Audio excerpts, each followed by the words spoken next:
Hello students, last lecture में हमने पढ़ा था कि प्लांट्स को बहुत सारी डिजीजेस हो सकती हैं। डिजीजेस बैक्टीरिया, फंजाई और वायरस किसी की भी वजह से हो सकती है। और कौन कौन सी डिजीज हो सकती हैं, कौन सी फंजाई की वजह से होगी, वायरस की वजह से होगी और बैक्टीरिया की वजह से होगी, ये भी हमने स्टडी किया था। अब आज हम पढ़ते हैं कि कौन से मेथड हम यूज़ कर सकते हैं कि डिजीज रेजिस्टेंस बनाया जा सके प्लांट को। तो वो मेथड जो ब्रीडिंग के हम यूज़ करेंगे प्लांट को डिजीज रेजिस्टेंट बनाने के लिए, वो आगे मेंशन किए गए हैं। तो चलिए आगे पढ़ते हैं, ठीक है। देखिए, breeding is carried out by the conventional breeding techniques described earlier or by mutation breeding।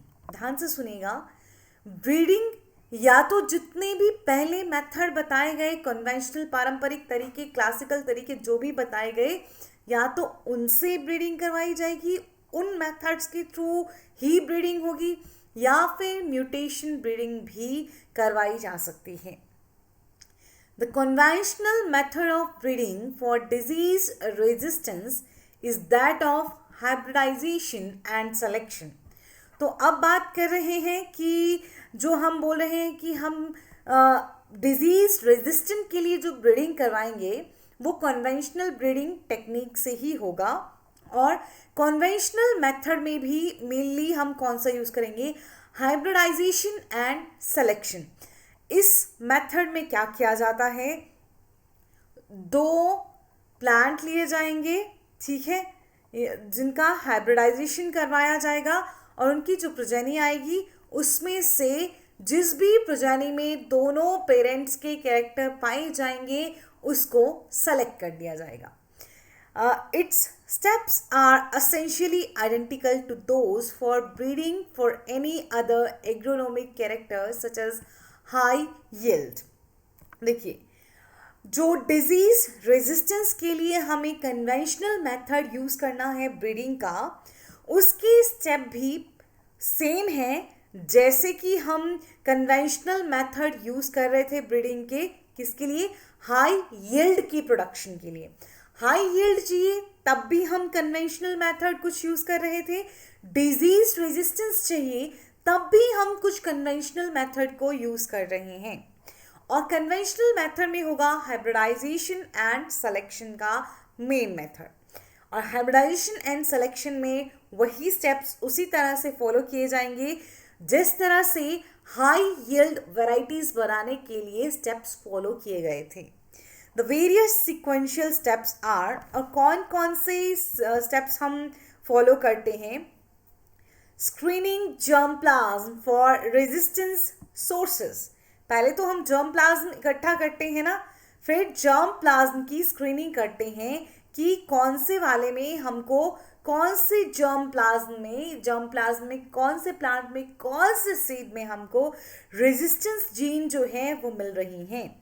वो जीन्स मिल रही हैं हमको जो एक प्लांट को किसी पर्टिकुलर बीमारी से लड़ने में हेल्प करेगी। फिर अगर हमें वो जर्म प्लाज्म से वो पर्टिकुलर जीन मिल जाती है तो हम पेरेंट्स को सेलेक्ट करेंगे, हम कुछ पेरेंट्स को सेलेक्ट करेंगे और हाइब्रिडाइजेशन करवा देंगे सेलेक्टेड पेरेंट्स का।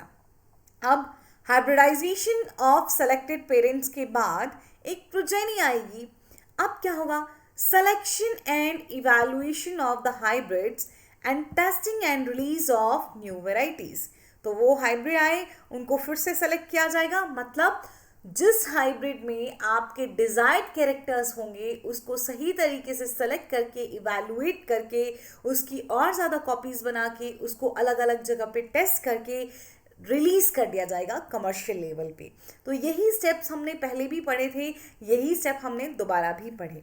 तो डिजीज रेजिस्टेंस के लिए दो मेथड कहे गए हैं, एक तो कन्वेंशनल ब्रीडिंग टेक्निक हो सकता है, दूसरा म्यूटेशन ब्रीडिंग हो सकता है। कन्वेंशनल ब्रीडिंग टेक्निक में मेन जो मेथड कहा हाइब्रिडाइजेशन एंड सिलेक्शन का, और उसमें वही स्टेप्स फॉलो किए गए जो हमने हाई यील्ड बनाने के लिए स्टेप्स फॉलो किए थे। चलिए अब देखिए कुछ वेराइटीज हैं, some crop varieties bred by hybridisation and selection for disease resistant to fungi bacteria and viral diseases are released. ये वेराइटीज जो हैं इनको रिलीज किया गया है, और ये जितनी भी वेराइटीज हैं इनको ये डिजीज रेजिस्टेंट हो चुकी हैं। मतलब पहले इन क्रॉप्स में ये बीमारी होती थी, लेकिन अब इन क्रॉप्स में ये बीमारी नहीं होती है। इन क्रॉप्स को डिजीज रेजिस्टेंट बना दिया गया है by conventional method of breeding, that is hybridization and selection. ये पॉइंट भी आपको याद रखना है, जैसे पूछ लिया जाएगा हिमगिरी जो है वो म्यूटेशन से तैयार की गई है या फिर हाइब्रिडाइजेशन एंड सिलेक्शन से। लास्ट लेक्चर में आपने जया और रत्ना राइस की वेराइटीज पढ़ी थी, वहीं आपने सोनालिका एंड कल्याण सोना वीट की वेराइटीज पढ़ी थी। इस टेबल में और भी दी गई हैं wheat, Himgiri, leaf and stripe rust and hill bunt. ये बीमारियां हैं जो वीट को हो सकती थी, है ना। तो वीट में इन बीमारियों के लिए डिजीज रेजिस्टेंस पैदा किया गया और फिर नई तरह की वैरायटी बनाई गई, और जो वैरायटी थी वो थी हिमगिरी। हिमगिरी जो है उसमें हिल बंट में क्या होता है कि हिल्स में मोस्टली जो आपके पास वीट आती है उसका वो खराब हो जाती है, ठीक है। मतलब उसका जो आपके पास प्लांट होगा वो थोड़ा जैसे रस्ट में होता है, ब्लैक ब्लैक हो जाता है, तो टॉप जो अपर पोर्शन होता है वीट का वो भी खराब हो जाता है, ठीक। कोई नहीं, इन सब डिजीज़ को मैं एक्स्ट्रा स्ट्रोक लेक्चर में कवर करूंगी ज़रूर। हर बार ऐसा बोलती हूँ और हर बार मैं एक्स्ट्रा स्ट्रोक लेक्चर में आपको एक्स्ट्रास ज़रूर करवाती हूँ, ठीक। वो एक्स्ट्रास पढ़ने के बाद आपने फिर से एनसीईआरटी पढ़ना होता है ताकि आपकी कन्फ्यूजन सारी दूर हो जाए। तो वीट का वैरायटी बनाया गया हिमगिरी, जिसमें लीफ एंड स्ट्राइप रस्ट से रेजिस्टेंस था और हिल बंट से भी रेजिस्टेंस था। वही ब्रासिका का वैरायटी बनाएगा प्यूसा स्वर्णिम, और करण ड्राई भी इसको कहते हैं। वाइट रस्ट से प्यूसा स्वर्णिम को क्या था, उसको रेजिस्टेंस था। ध्यान से सुनिए, ब्रासिका में मस्टर्ड में आपने पढ़ा होता है वाइट रस्ट ऑफ क्रूसीफर्स नाम की बीमारी हो सकती है, लेकिन फिर एक नया वैरायटी तैयार किया गया ब्रासिका का प्यूसा स्वर्णिम और करण राय, और उसको वाइट रस्ट से रेजिस्टेंस था, ठीक। अब कॉलीफ्लावर का बना Pusa Shubhra and Pusa snowball K one, ठीक। Pusa Shubhra black rot and curl blight black rot, ठीक। इन दोनों वैरायटीज को जो थी वो क्या थी, डिजीज रेजिस्टेंट थी। Pusa Shubhra and Pusa snowball K one, black rot and curl blight black rot, ठीक। अब बोलने को तो जो कॉलीफ्लावर है ब्रासिका है, ब्रासिका कॉलीफ्लावर का जीनस भी ब्रासिका ही है, स्पीसीज अलग है। ब्रासिका कंपास्ट्रिस मस्टर्ड होता है, यहाँ पे जो दिया गया है ये मस्टर्ड के लिए ब्रासिका दिया गया है। कॉलीफ्लावर के लिए प्यूसा शुभ्रा और प्यूसा स्नोबॉल केवन बनाया गया था, जिनमें black rot and curl blight black rot के लिए डिजीज रेजिस्टेंट था। काउपी प्यूसा कोमल, ठीक। बैक्टीरियल ब्लाइट के लिए जो था वो प्यूसा कोमल बनाया गया, जिसमें अब बैक्टीरियल ब्लाइट नहीं हो सकता था। Chilli Pusa Sadabahar, chilli mosaic virus, tobacco mosaic virus and leaf curl जो था, इन बीमारियों से चिली को रेजिस्टेंस था। ये क्या है, ये वायरल डिजीज है। हिल बंट और ब्लैक्स ये फंगल डिजीज है।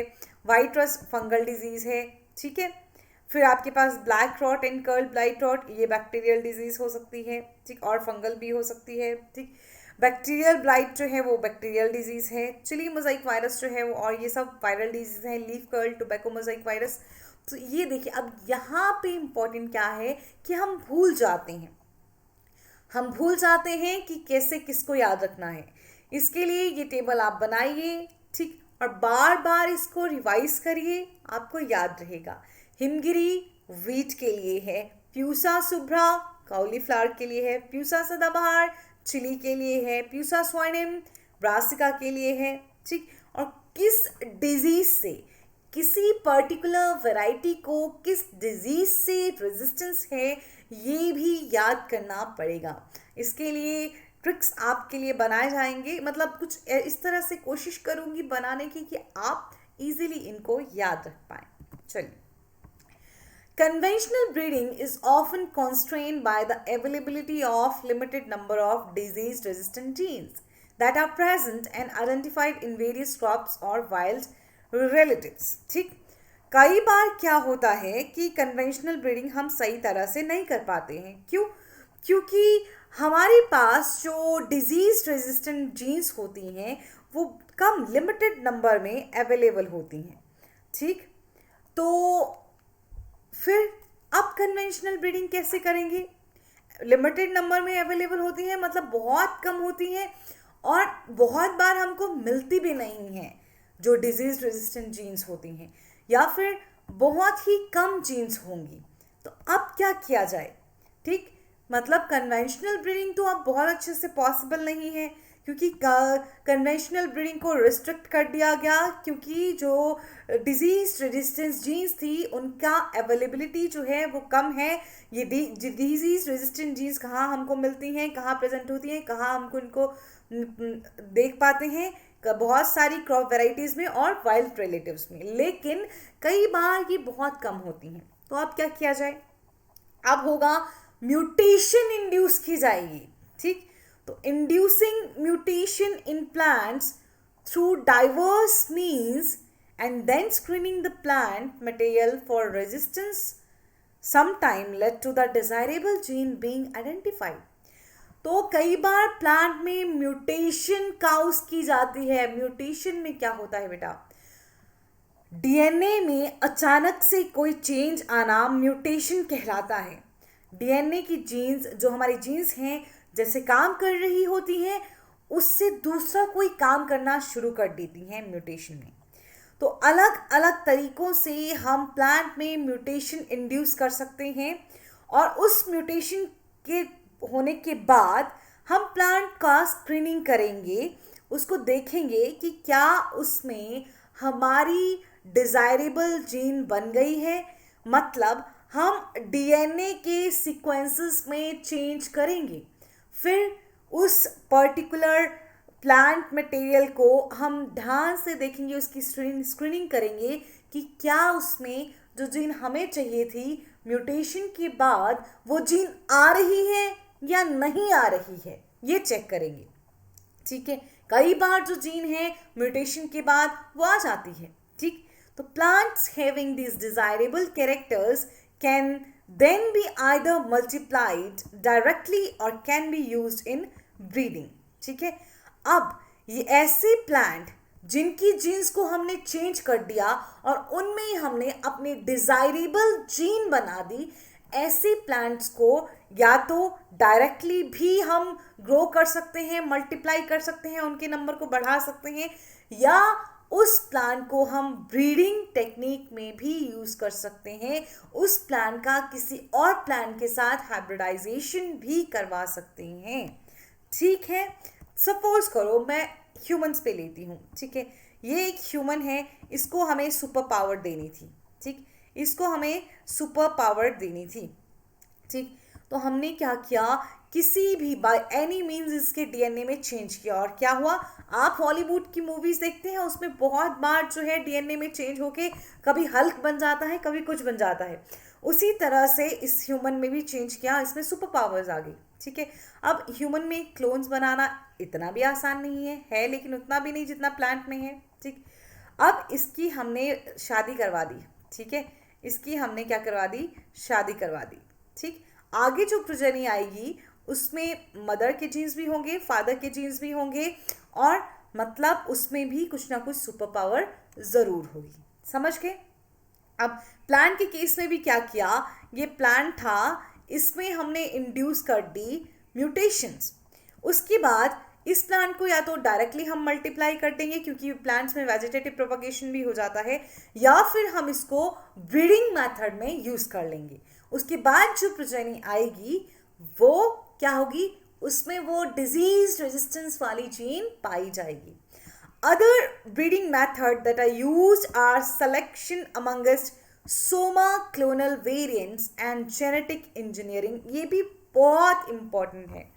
ये क्या बोल रहे हैं कि जो और मेथड हम यूज कर सकते हैं किसके लिए, और मेथड जो हम यूज कर सकते हैं डिजीज रेजिस्टेंट की वेराइटीज बनाने के लिए, वो हैं सोमा क्लोनल वेरिएंट का सिलेक्शन करना या फिर जेनेटिक इंजीनियरिंग. ठीक, अब ये सोमा क्लोनल वेरिएशन क्या होता है. ठीक, सोमा क्लोनल वेरिएशन हुआ वही नॉर्मल कि आपने ये प्लांट बनाया और इस प्लांट्स की सोमैटिक सेल से, सोमैटिक सेल कौन सी होती हैं, कोई भी सेल जो सेक्सुअल रिप्रोडक्शन में इन्वॉल्व नहीं है, गैमीट्स के अलावा जो भी सेल्स होती हैं वो सोमैटिक सेल्स होती हैं. ठीक है, तो जो भी आप क्या बनाते हैं ये सोमैटिक सेल से जो आप जो भी प्लांट बनाएंगे उनमें जो भी वेरिएशंस होगी, ठीक है, उनको हम कहेंगे सोमा क्लोनल वेरिएशन. दोबारा बोल रही हूँ, वो वेरिएशन जो ऐसी प्रोजेनी में ऑब्जर्व की जाती है जिस प्रोजेनी को कहाँ से लिया गया है, सोमैटिक सेल से तैयार किया गया है इन विट्रो में. ठीक है, तो इनमें जो वेरिएशन ऑब्जर्व की जाती है उनको हम सोमा क्लोनल वेरिएशन कहते हैं. मतलब इस प्लांट की जो भी सोमैटिक सेल से हम नए प्लांट तैयार करेंगे उनमें हमें जो भी वेरिएशन देखने को मिलेगी उसको हम सोमा क्लोनल वेरिएशन कहेंगे. ठीक है, अब इनमें भी जो हमारा फेवरेट जीन वाला होगा उसको हम सेलेक्ट कर लेंगे.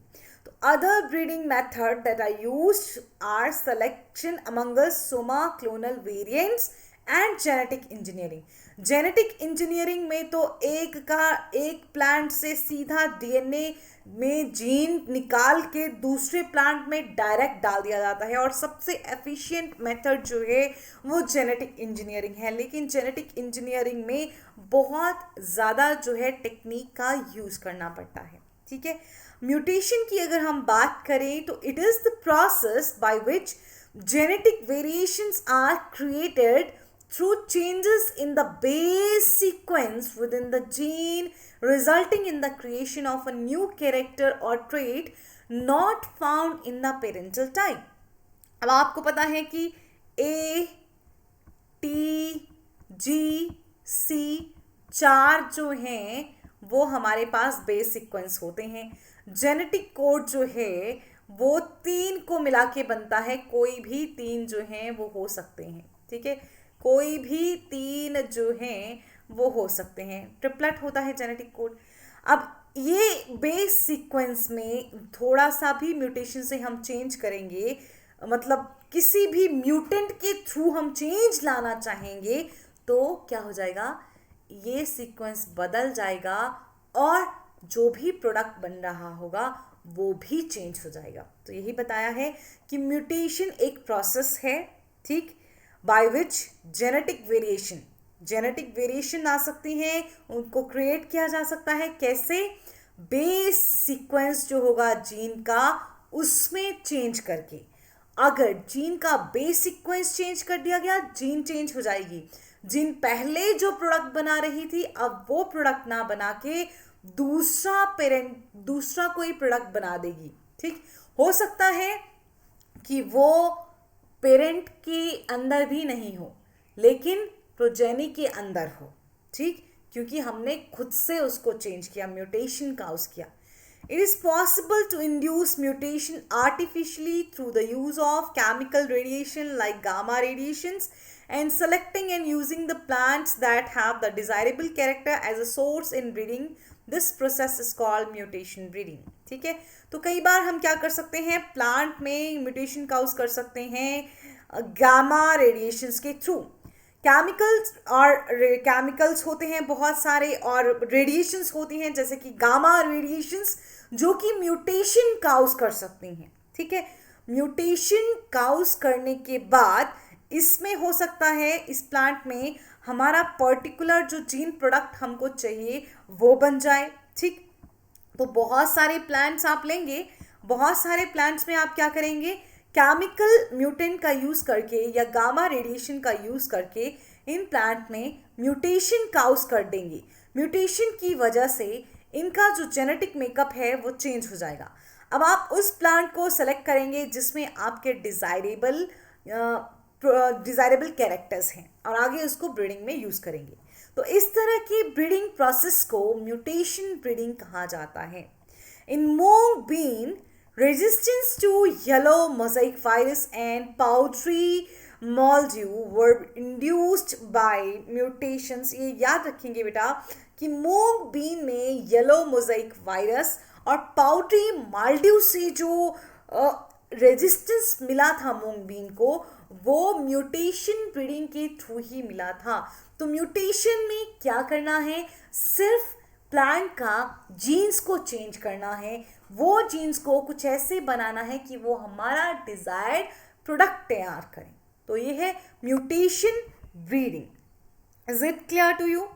ठीक है, अब देखिए, several wild relatives of different cultivated species of plants have been shown to have certain resistant characters but have very low yield. ठीक है, तो बहुत सारी जो कल्टीवेटेड स्पीसीज हैं, जिनको मतलब हम उगाते हैं, खुद से कल्टीवेट करते हैं, खुद से तैयार करते हैं, उनके बहुत सारे जो वाइल्ड रिलेटिव्स हैं, मतलब जो खुद से ग्रो करने वाली उनकी स्पीसीज हैं, उनकी वैरायटीज़ हैं, उनको भी हमने ग्रो करने की कोशिश की। उनमें कैरेक्टर्स तो क्या होते हैं, बहुत रेजिस्टेंट कैरेक्टर्स होते हैं, और लेकिन यील्ड बहुत कम होता है। जैसे हमारा गेहूं जो हम उगाते हैं उसमें यील्ड अच्छा आएगा, वहीं खुद से कोई वाइल्ड वैरायटी जो गेहूं की होगी उसका यील्ड बहुत ही कम होगा। हालांकि उस वाइल्ड वैरायटी में डिजीज रेजिस्टेंस जो है वो ज़्यादा होगा। ठीक है, hence there is a need to introduce the resistant genes into the high yielding cultivated varieties. इसीलिए क्या ज़रूरत होता है कि हम वो वाइल्ड वैरायटी से उन रेजिस्टेंट जीन्स को निकाल के हाई कल्टिवेटेड वैराइटीज़ में डाल दें, ताकि हाई कल्टिवेटेड वैरायटी जो है वो अच्छे से यील्ड भी देती रहे और उसके साथ ही उसको डिजीज रेजिस्टेंस भी मिल जाए। Resistance to yellow mosaic virus in bhindi, भिंडी का साइंटिफिक नेम है Abelmoschus esculentus, was transferred from a wild species and resulted in a new variety of Abelmoschus esculentus called Parbhani Kranti. देखिए, yellow mosaic virus moong bean में भी था, है ना, और येलो मोजाइक वायरस भिंडी में भी हो रहा है। तो भिंडी में येलो मोजाइक वायरस से रेजिस्टेंस प्रोवाइड किया गया और उसके लिए भिंडी की जो वाइल्ड रिलेटिव्स थे उन्हीं से जीन लाई गई और भिंडी में डाल दी गई। अब जो वैरायटी नई आई जिसमें येलो मोजाइक वायरस के लिए रेजिस्टेंस था, वो भिंडी की वैरायटी है प्रभानी क्रांति। यही काफ़ी है आपके लिए आज, क्योंकि बहुत सारा इसमें छोटा छोटा इंफॉर्मेशन है, आपको याद रखने के लिए बहुत है। तो इसको बार बार आज ही 3-4 बार रिवाइज करना ताकि आपको याद हो जाए ये सारी कौन सी वैरायटी किस डिजीज़ के लिए है। ये चार्ट ज़रूर बनाइएगा। एक चार्ट जो एनसीईआरटी ने दिया है उसके साथ बाकी की भी डिजीजेस बिटवीन द लाइन जो मेंशन की गई हैं वो भी आपको नोट डाउन करनी है, उनका भी आपको चार्ट बनाना है।